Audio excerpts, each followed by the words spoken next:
Hello, everyone, and welcome to today's conversation. Today's conversation topic is Your Surveys Won't Save You. Retention Needs Automation. And I'm joined by our awesome guest, Erik Otteson, Head of People Ops and Analytics at 10x Genomics, and a featured voice at the Josh Bersin Academy in People Analytics. As we are welcoming people into the room for the conversation, I'll go ahead and introduce myself.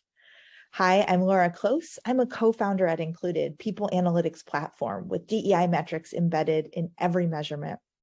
I've spent my career locking in new structural opportunities and institutional access for historically excluded or underrepresented communities for over 20 years, originating in the DEI space. My origin is connected to the origins of the DEI space as a political campaigns and policy expert in racial, gender, and economic justice.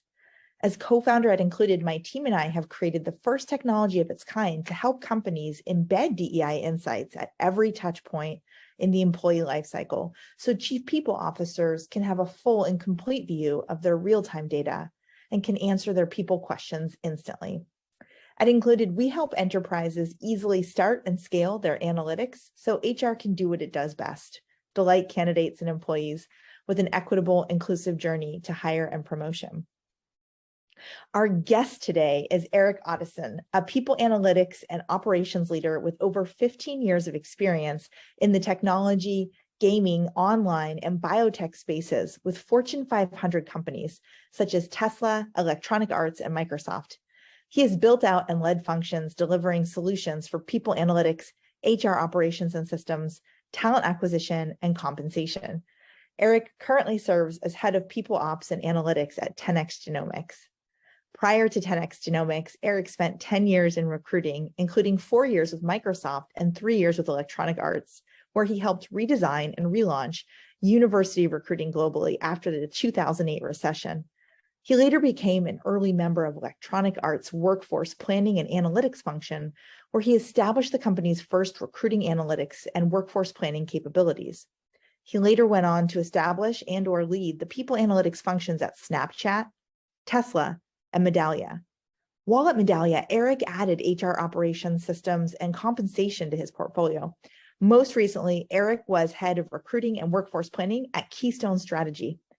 Erik holds a Bachelor of Arts in Philosophy from Florida International University and is a featured voice in the Josh Bersin Academy course on People Analytics. Erik was recently recognized as one of the top 25 HR leaders to watch in 2023 by Vizier. An avid believer in innovation in data and analytics, he currently serves as an advisor to HR tech startups, including my team at Included.ai and CultureScience.io. When Erik is not working, he enjoys spending time with his wife and son in Pleasanton, California, playing the drums and exploring the outdoors. Welcome, everyone, to today's conversation. Your surveys won't save you. Retention requires automation. Today, we're going to focus on the IB part of DEIB, and that's the inclusion and belonging aspect. And because we're data nerds, we're going to talk about inclusion and belonging data, how to extract it from those surveys, how to maximize its utility, and really drive the retention results across the board and in all focused demographics. Thank you for joining us. Yeah, it's just really interesting to talk about what it is that we want to be doing and then also to deconstruct how do we get there, right? So before we dig into the practical how-to tips around, how to really maximize the results from these engagement surveys, the inclusion and belonging survey results that are just so interesting, but possibly not really being put to their highest purpose inside the company to really drive that retention that we're looking for. I do want to just touch on one of my favorite experiences that I've had in getting to know you in the last year, which is really to talk about this really cool thing that you did at Electronic Arts, the gaming company. So you were in a senior analytics role and you used the data analytics to prove the business case for diversity. Now, this is something that only a few people have had the resources for the support or opportunity to do. So it gave me a really big fangirl moment when you told this story. And I was wondering if you could tell again our audience today, what did you do? How did it work? Yeah, absolutely. I should say that, we were engaged in a lot of that sort of prove it or Mythbuster type work at EA. It was a really cool company. They were really into using data to improving everything, the organization, efficiency, the games themselves. And so we did a whole thing around college recruiting and proving the value of that to anybody who was reluctant. And so in this case, it was really as simple as EA believing that they could produce better games if their development teams were as representative of their communities as possible. And that wasn't always the case. And once we had the ability to quickly look at demographic trends of various internal cohorts, including games teams and the various teams that support customers, the question kind of how those cohorts compared to their current player communities and then the overall communities in which we were selling just naturally followed. And so, the workforce planning and analytics team that I was a part of was rolled up into HR, and the CHRO is hugely committed to diversity and inclusion. And there was also a central corporate analytics function with a chief analytics officer, and it was really, really cool stuff they were doing. And we didn't report into them, but we were included in all of their sort of all hands and events, and we shared data, and this was one of the things that we shared. And I loved that. I thought, EA basically, showed me how important it is to invest in using data and analytics to improve the business, and we all should be I doing that. love it. And I guess, the question I wanted to ask is, that was a deep dive into the demographic data at EA at a time when it wasn't really a popular thing to do across tech yet. For you to find those correlations and present out the positive impact of, diversifying the staff, as diversifying the customer base and expanding it. Why did you do that research? You didn't have to.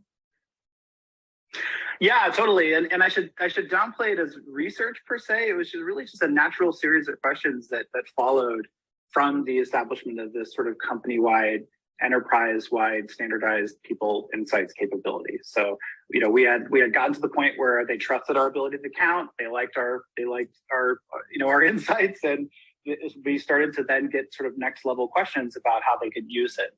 It's sort of like a new tool, and the company was sort of figuring out, okay, cool, can we use it to answer this question and that question?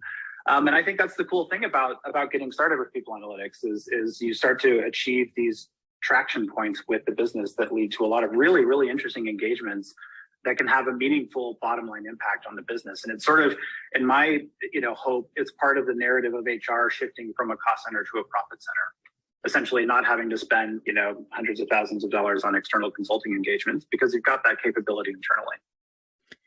Oh, we're talking big talk now. I love the idea of being able to instantly pull the question or the answers that you need to the questions that you have, right? This is the idea, is to be able to get more strategic, right? And to really drive value.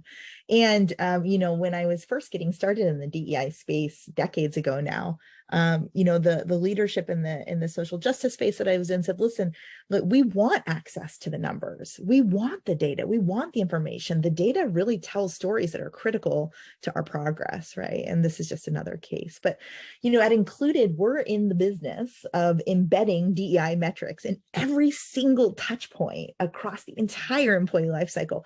But here's my question for you. You have been in the HR tech space for much longer than myself. Why is it that most HR tools don't embed DEI metrics in every touch point?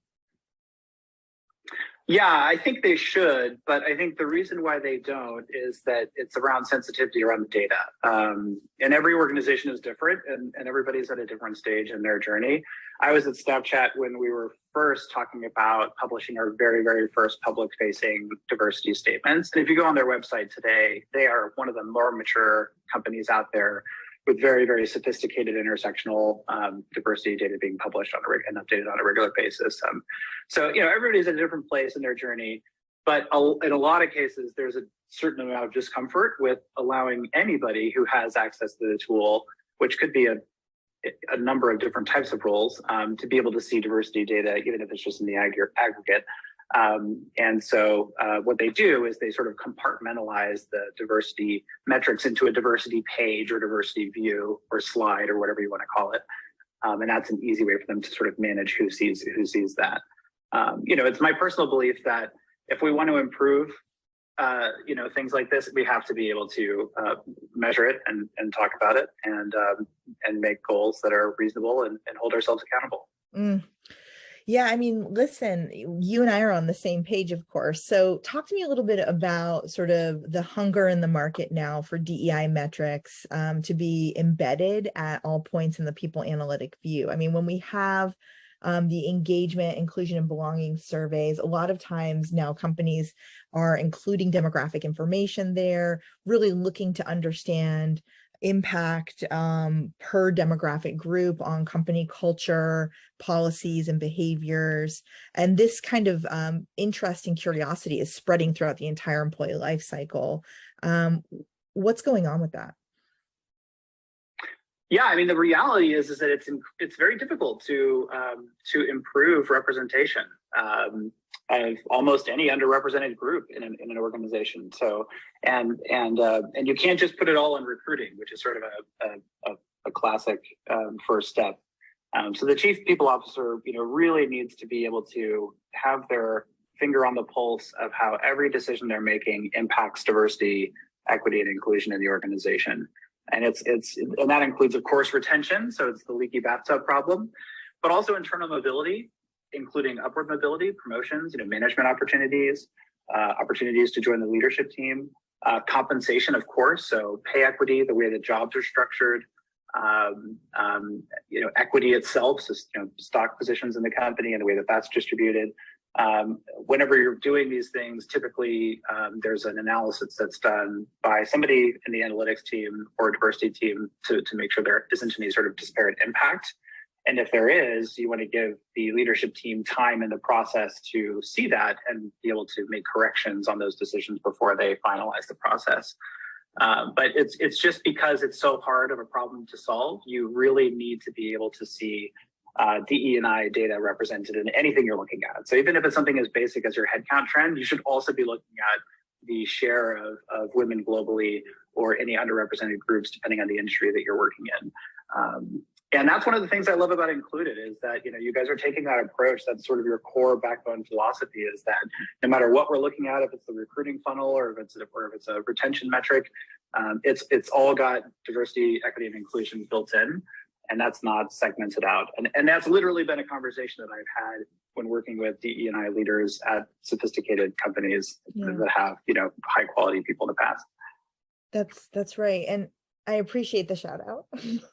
So this is where the surveys first came in, right? The employee engagement surveys, which have evolved over time to look at belonging, inclusion, and surveys really originated as the first step that companies were taking in an attempt to measure what we now call inclusion and belonging, right? In an attempt to start to understand the sentiment of the population of employees, the likelihood of retention. They're in the earliest stages of asking these questions. Surveys came in, and companies started sending out annual surveys, then semi-annual surveys, and then surveys went bananas, and we started doing micro pulses every week and every day, right? There's people on this call who probably know the experience of having their laptop freeze and you have to answer your micro pulse survey before you're allowed to begin your day, right? So it's a survey bonanza out there, and it's been a mainstay in the DEIB space, right? And it's a good start, and great work was done based on these survey results. But we really have to ask in 2023, to what end? Right? Is there more to go with these surveys? What typically happens with the survey results in the majority of companies which have a low or no automation environment in HR? Yeah, I completely agree with everything you've said. And I'll just say my experience has been, companies go from the once a year big, giant, probably 50 question annual survey to potentially experimenting with once a quarter. And again, at a previous company, we've tried that, and the feedback we've gotten from employees is that's too frequent, and we're not seeing the action being taken before the next wave of giant survey comes. But there's a number of ways that this has been tried, and certainly survey fatigue is something that is constantly talked about on listening teams. But in a low or no automation environment, survey results are typically read out by the HR team specifically. So and then they're paraphrased onto slides. It always amazes me how much we still use PowerPoint these days, given that there are all these fabulous survey products that are designed essentially as dashboards for managers, right, to access their data with all the controls that you need. But basically, you know, it's still very much the case that a small group of people see the details of these results and create action plans. And I spent 2 years at Medallia. They were a customer experience survey platform company that was beginning to then sell their tech stack to HR buyers, very, very large multinational complex organizations.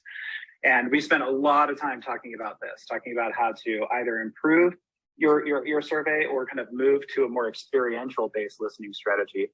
Now, I want to say, you know, so Scott Judd, who at the time was at Facebook and People Analytics, and now he leads the People Analytics team over at eBay.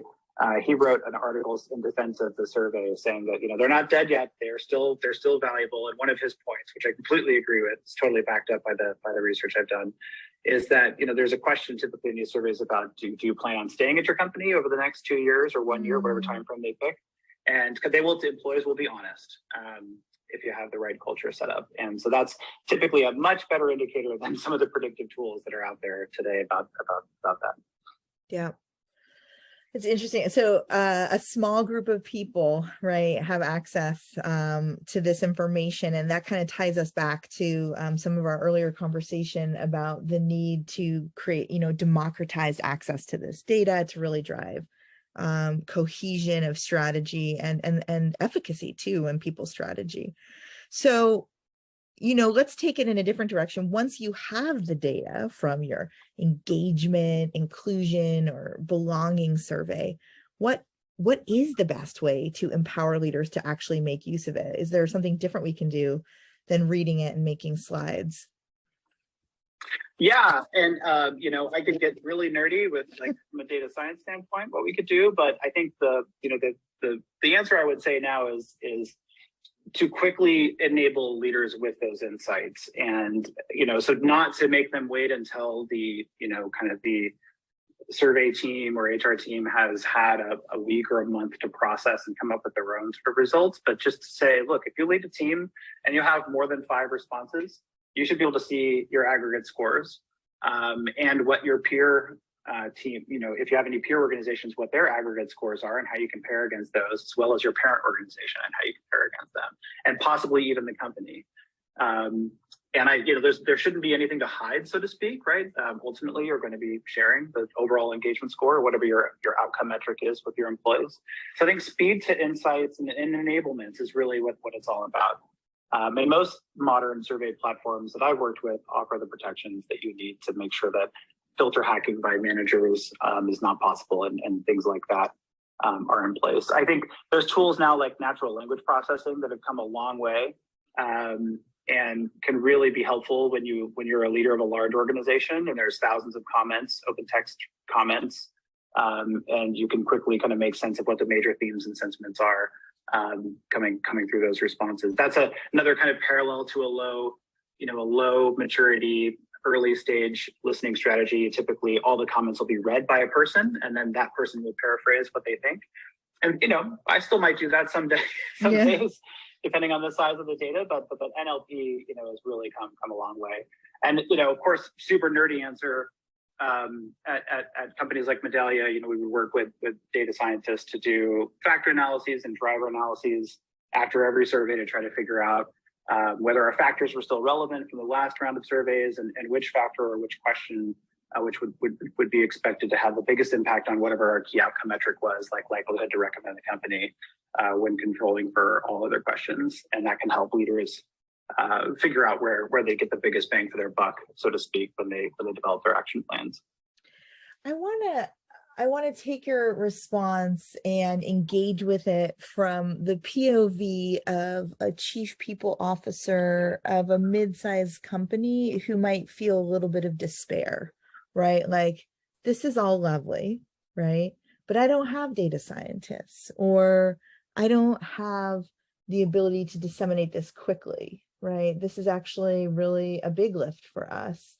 And really, really think out loud with you for a second, you know, can you talk a little bit about the evolution in HR tech, what's available now, right? Because historically, we've had to staff up huge departments to get to truth. And if you want it faster, well, you got to get more humans in there, right? More cash, more people. Yeah. Tell me a little bit about, like, give me a little hope here, right? I'm CPO of mid-sized company, and I'm like, that's great, nerd boy. What's available to me now?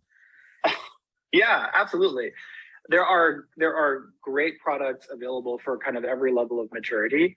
So you don't have to be, combining your customer NPS data with your employee NPS data like Qualtrics and Medallia can do for you. You could just start with a company like CultureAmp or any other number of companies like Lids. There's some fantastic tools out there on the market, and I'm not even doing justice to many other number of them, Peakon, Perceptix, and so forth. But a lot of these companies, what I really appreciate is that they provide sort of an out-of-the-box survey, full complete experience, complete with designed questions that are based on and benchmarked against all of the other companies that they work with. So they've got their own PhD, IO psychologists and so forth, designing the best way to phrase the belonging question or the senior management question or whatever it is you choose to use. And can kind of recommend out of the box, what to use and how frequently to use it, and can provide some of those NLP and dashboarding for managers just right out of it for you. And so you don't need a team of data scientists. You don't need to build your own engineering tech stack. There is a very reasonably priced set of tools that you can look at for surveys these days that are quite loved, frankly, in the community. Yeah, that's great. In fact, I'd included a lot of our customers are also customers of CultureAmp and some of these similar tools, and they're loving the ability to pull that data in, those data sets and information that they're gathering, and really see it light up along the entire employee life cycle, right? And to be able to unify all the data. And so now we're talking about a tech experience where we go from gathering the inputs from the listening with the employee all the way through to instant correlated data so that we know where to get started, where to get to work, where to drive change, and how to get out ahead of trends. And for me, that is one of the most fascinating parts of what's available for HR right now. And I love how you said reasonably priced, right? These things are very, very exciting progress. All right. Well, let's talk a little bit about empowering leaders with the people data they need. So we've covered the fact that surveys have played an important role in the history of DEIB and in the history of employee sentiment. And that surveys have really moved to a much more sophisticated state now, right? Where we don't have to, manually comb through them. We don't have to have a huge lagging time between gathering the information and disseminating it. We also don't have to staff up an entire army of data scientists and people analysts in order to get really gorgeous insights out of those surveys. And instead, we can get all that pretty instantly. But how do we disseminate it, right? What are the practical how-to ways that you've seen companies get the information to the people that need it inside the company? Absolutely. Well, it really kind of boils down to, this is where technology shines. And so this is, again, just sort of another version, I think, of democratization of insights. And so the reality, a lot of when business leaders come to people analytics teams these days, a lot of the questions are very similar. It's a lot around headcount, especially these days when we're working to very, very tightly controlled numbers. There's a lot about retention because it's a highly competitive talent market. So a lot around recruiting efficiency and employee retention. There's some work around organizational kind of design and shape. And of course, diversity, equity, and inclusion. So these are, sort of commoditized insights that, you shouldn't have to wait for the question to come in and have a team of individuals do that manually in Excel.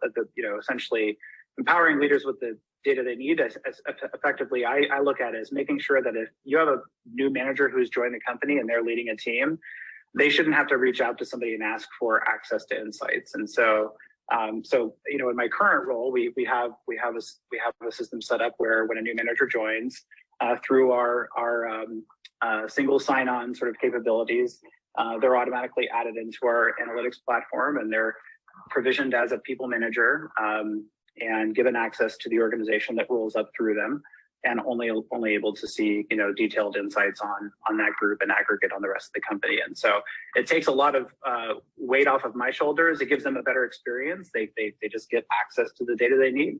And when they need help connecting that data to a decision, that's when people like me will get involved. So that's a big part of it. And I think a lot of that is technology, right? It's about how do you use technology to empower a team to amplify their work, and then allow that team to sort of work on higher impact stuff. Yes, that's my that's my favorite topic in this, which is, what would you use your time for, right? If you weren't drinking from a fire hose of requests for reports, right? And oh yeah.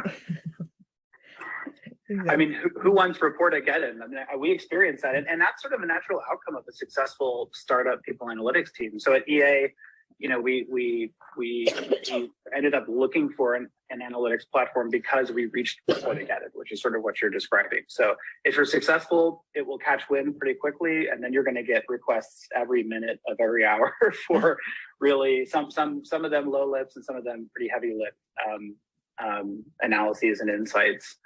And so, yeah, what I personally would rather not kind of be repeating myself over and over. And I also have, experienced having to sort of staff up teams that build the tables and views and manage security, as opposed to being consultants doing last mile analytics. And so, I think of these kinds of tools as a quality of life enhancer for people analytics teams, because it really does enhance your quality of life. You don't have to worry about data overhead and data management anymore. You get to worry about answering business problems, which is way more intellectually stimulating and engaging. I'm going to pause. Oh, sorry. There was a glitch and I couldn't tell if you're pausing. Great. Got it. And I agree with that 100%. And it's so interesting to imagine sort of, what that new life is like for the folks who are currently experiencing Report-A-Geddon. I love that statement. And, I'm really thinking about sort of the way you talked about, once you're successful, the requests become, just an enormous volume, right? Of managers, directors, VP, folks who want to know the people analytics, right? And what does that even represent when we talk about the instinct that caused employee sentiment surveys to begin, and the correlating, like further down the history chain, the demand now for reporting on people analytics? It's that leaders care. They want to know. They want this information. They want to act on it. They want to get closer to the data of the sentiment, right? People want to do the right thing. It's very interesting.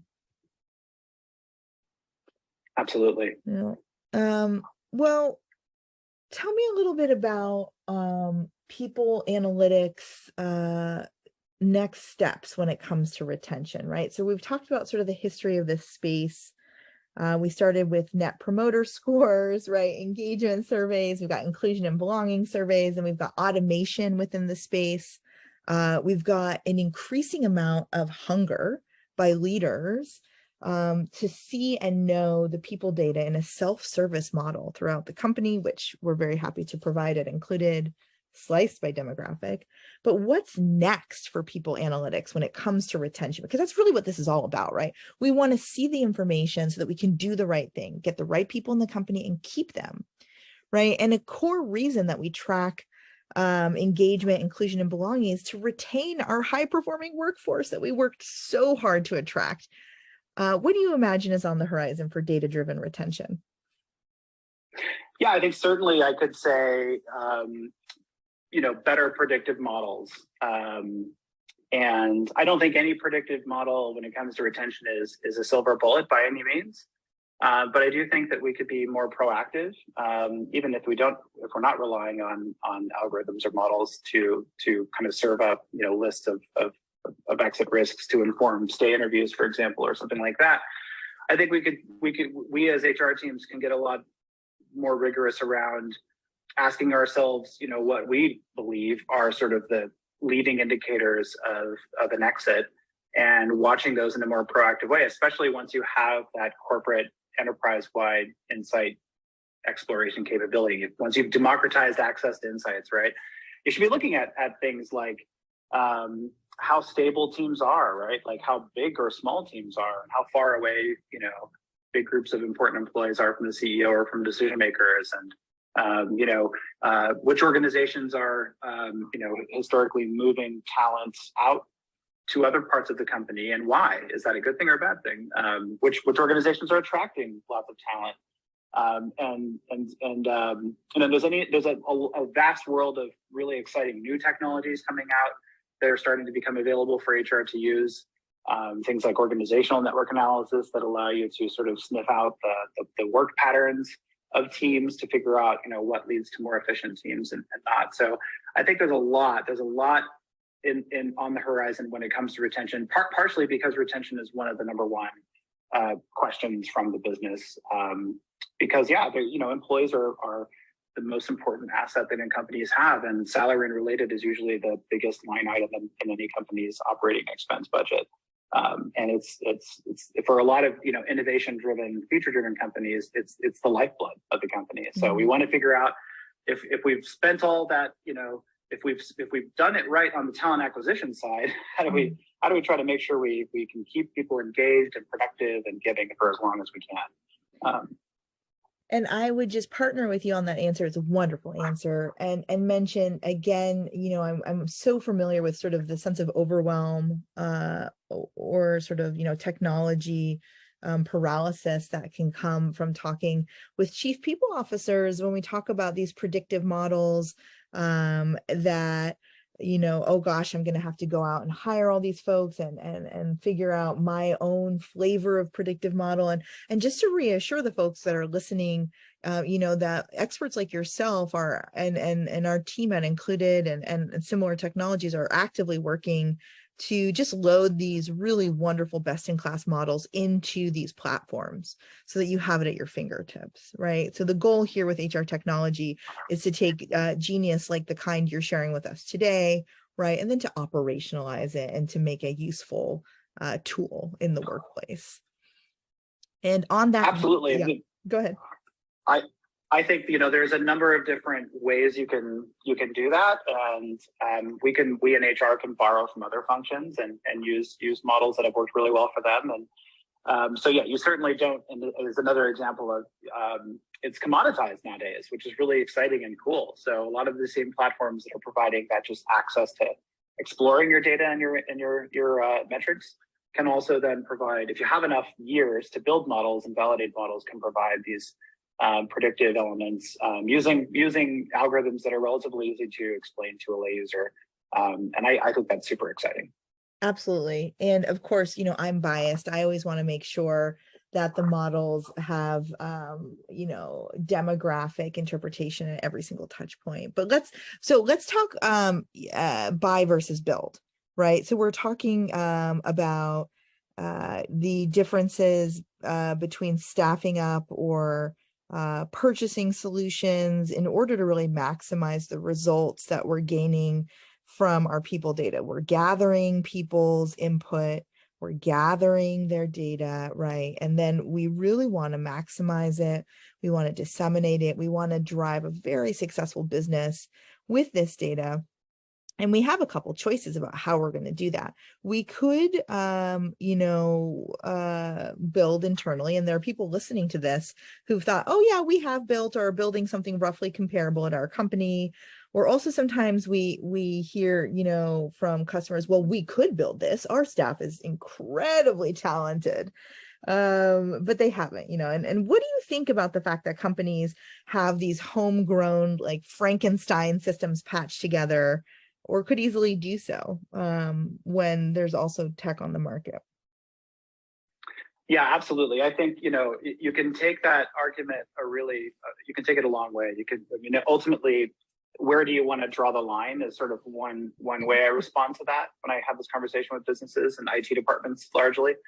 Okay, so we could build our own data warehouse for people insights, and I can certainly understand to some extent that argument.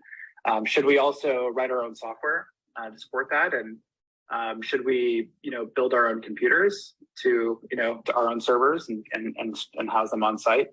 And should we design chips for those computers? So obviously we have to use our resources wisely. I have some companies have tried to build their own HCM systems, and big companies, the biggest tech companies with some of the largest pools of amazing talent, and have given up and are using some of the big solutions like Workday today. And it really absolutely, those companies had some of the best talent, incredibly talented, but are they going to be selling that and moving forward, and who's going to maintain it? I mean, when you're dealing with people systems, the reality is that there's a lot of there's a lot of country specific laws that that are constantly evolving that you need to be able to adapt to. So I really think that building, there are certain cases where it does make sense, but in a lot of cases I ask the question, who is this good for? Probably it's better for IT and not great for the actual business who are going to be consuming the insights, or the HR team or the analytics team. I've seen in cases where I've personally experienced where I've been the only people analytics resource, so companies around 1,000 to say 2,000 or 3,000. It would take a long time, even with the support of an amazing IT team, to build and then to deliver insights. So time to insights and the ability to sort of amplify one person's work by renting or buying, one of these commoditized products that are on the market, like included, it just makes a lot of sense. And then even if you're huge, and I won't name names, but some very, very large, well-established tech companies use these kinds of tools, even though they've got large people analytics teams, to solve the 80-20 problem. So they want decision makers to be able to access insights that are contextually relevant to them and updated with the latest data, with the ability to sort of interrogate those insights and add filters and comparisons at any given time without bothering their analytics team. It shouldn't be needed if you're looking at basic metrics. So that analytics team could be working on either bringing in more business data, business outcome data that we can kind of tie into our HR metrics, which is really the holy grail, or working on deep research projects. Right. That's right. Great. Well, we're getting close to the end of the hour, and I wanted to ask you, in your role as head of people analytics at 10x Genomics, what data is most valuable to you? Well, it's a great question. I am on the hunt for more business outcome data because, I think we are at the point now where we want to be able to connect what we're seeing as trends in the business from a talent and organizational health standpoint to financial, bottom line business metrics that matter to the business.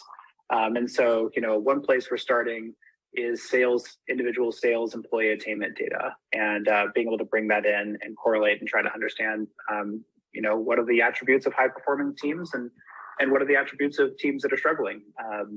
So that for me right now is sort of the most valuable is how can we look at bringing these HR metrics and insights to the business and meeting them where they are. And then when it comes to, DEIB, what is the data that you've become the most interested in? Boy, that's a good question. I am, I interested interested in different ways. I'm really interested in the way the U.S. classifies race and ethnicity. My wife is from Brazil, and we've had series of discussions about why there's this first question about Hispanic, Latino, and then the rest of the questions, and how to sort of classify yourself in those situations. And I personally love the two or more races bucket. That's what my son falls into. And, I sort of hope personally that becomes the larger population in companies over the next few years. But, a lot of companies these days are asking for the inclusion of more than just sort of the federally required binary gender and the U.S. classification of race and ethnicity, so that we can have self-identification as well, and sexual orientation and any number of other things. I love companies that are looking at diversity through the lens of more than just the traditional kind of categories, and they're including things like neurodiversity and diversity of thought. So there's a lot to be excited about. I think companies are becoming more comfortable talking about diversity and inclusion, and more companies are posting their numbers, publicly, and making statements and making other companies feel more comfortable with what their numbers look like. And so I'm hopeful that we'll be able to do a lot more fun, exciting stuff in the future. I love that. Yeah, we've had instances of our customers using their instant demographic data from Included to work with their employee population, to share out their findings, to communicate with their public through their employer brand. And it really just lit me up to see how employees how companies are being great custodians of that demographic data. And I wanted to ask you, look, I think that you are a leader in the field, but then it's fun to ask you, who is your favorite people analyst to track in the field right now? My gosh, that's such a hard, really hard question. There's so many people that I respect, and it's a small, really tight-knit community. So I feel really fortunate to be part of it. It's a hard one to answer. I've always really had a lot of respect for Anna Merritt, who is the head of the people analytics team at Square. Well, they're called Block now. Has been a collaborator over the years. But yeah, gosh, it's a tough one. It's really a hard one to answer. There's so many great thinkers and contributors out there. Yeah. Erik, I'm feeling really out of the loop. Square is now called Block. That's right. So out of the loop. That's hilarious. I'm like, you're learning it live on LinkedIn, Laura. Okay, well, I'll go ahead and nerd out about that after this. That's so interesting.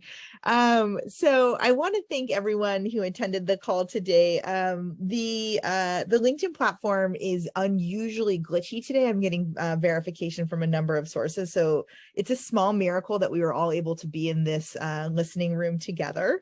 And this recording is going to be made available to all the close to 200 people who RSVP'd for this event. So if you made it into the room, you are a technological miracle today. And Erik, I want to thank you personally for sharing your insights, for taking us through the buy versus build case when it comes to standing up these easy to use people analytics tools and helping us understand how to really maximize all of the people listening and demographic data we're collecting. It's been an incredible conversation. Thank you so much for your time. Likewise. Thanks so much for having me, Laura. I hope you have a beautiful rest of your day.